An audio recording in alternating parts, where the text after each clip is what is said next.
In this short tutorial, you will learn how to turn off the typing indicator on Instagram. The typing indicator is the little dots that show when someone is writing a reply to you in direct messages.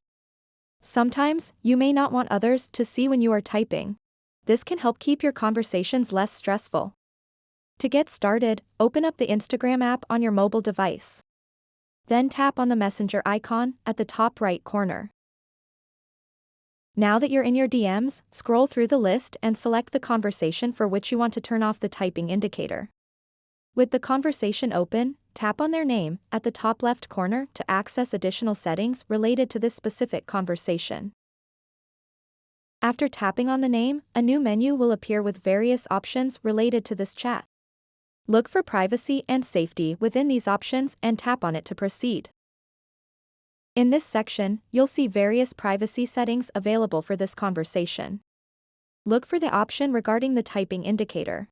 To turn off this feature, simply toggle off the switch next to it.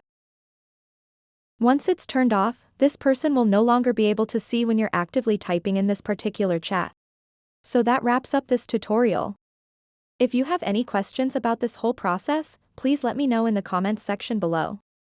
And if this video helped you out, please give it a big thumbs up and subscribe to this channel for more tutorial videos like this one.